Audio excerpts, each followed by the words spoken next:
keeping a close eye on China's nuclear capabilities. A Pentagon report highlights a transformation in both the quantity and the quality of its arsenal, which India must note.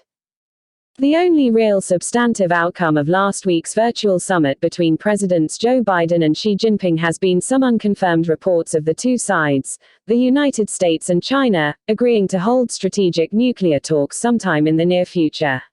This development comes against the backdrop of the China Military Power Report (CMPR) recently released by the Pentagon that categorically underscores the growing challenge posed by the increasing capabilities of the People's Republic of China (PRC) and its ambitions across various dimensions of military power.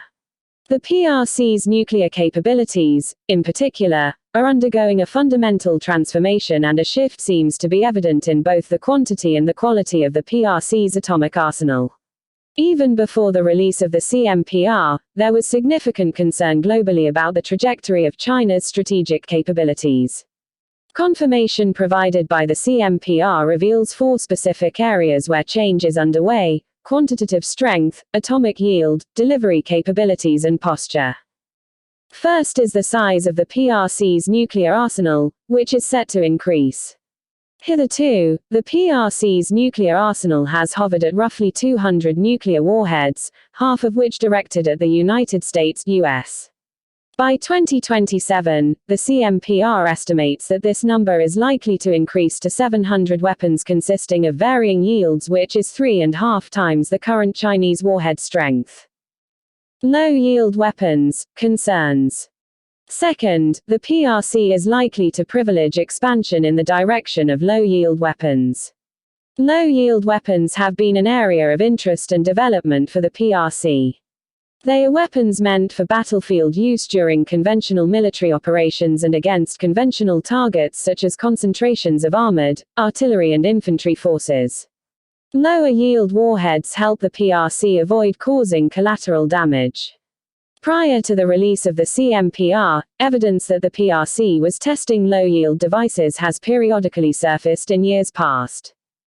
In April 2020, the U.S. State Department's findings on adherence to and compliance with arms control, non-proliferation, and disarmament agreements and commitments drew attention to the PRC's deliberate opacity in the use of explosive containment chambers and excavations at its Lop Nor nuclear facility to test low-yield weapons, and Beijing's refusal to grant permission to access data from its International Monitoring System (IMS) stations to the data center under the operational authority of the Preparatory Commission for the Comprehensive Nuclear Test Ban Treaty Organization (CTBTO).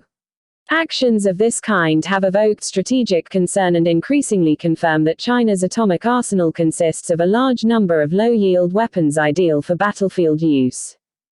Third, these low-yield nuclear warheads are also likely to find their way into a key delivery capability, the PRC's Dongfeng 26 DF-26 ballistic missile.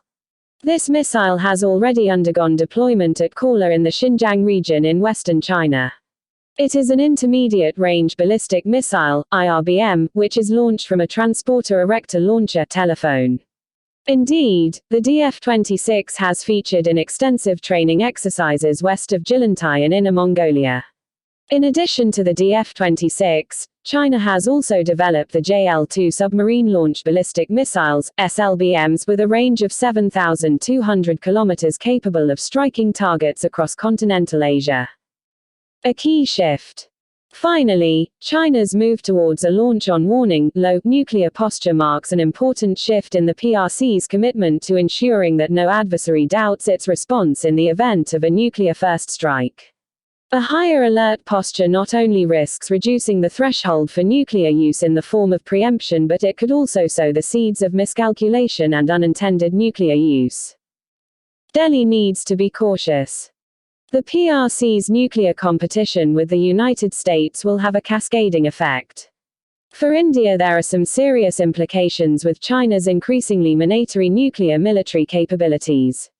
First, the size of China's nuclear arsenal complicates the potency of India's nuclear arsenal, and it is especially true in the face of the PRC's pursuit of missile defenses in the form of the HQ-19 interceptors, which are specifically designed and developed to execute mid-course interception of medium-range ballistic missiles.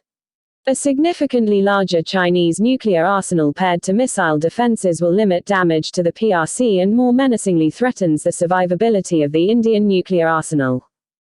Reinforcing this is Beijing's pursuit of a launch-on-warning, low posture.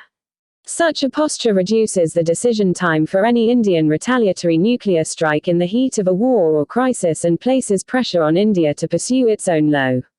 Despite Beijing's pursuit of no first-use (NFU), which is reversible, the PRC could also significantly degrade an Indian retaliatory strike if China chooses to resort to first-use (FU) of nuclear weapons, and even worse, outrightly decapitate India's nuclear forces. Indian strategic planners will have to think about the quantitative nuclear balance and India's nuclear posture vis-a-vis the PRC. Additions, surveys by China. Finally, India must pay close attention to the subsurface leg of the PRC's nuclear arsenal. Despite the COVID-19 pandemic, the Chinese have added 2 new Type 094 Jin-class SSBNs nuclear-powered ballistic missile submarines to their existing fleet. The maritime dimension of China's nuclear capabilities might not be an immediate strategic challenge but will potentially become one in the coming years for New Delhi. The Chinese Navy has carried out bathymetric and ocean mapping surveys in the Indian Ocean crucial to the execution of subsurface military operations. The Bay of Bengal, whose sea depth is very conducive for nuclear submarine missions, will leave India exposed to a Chinese atomic pincer from the maritime domain in addition to the continental domain.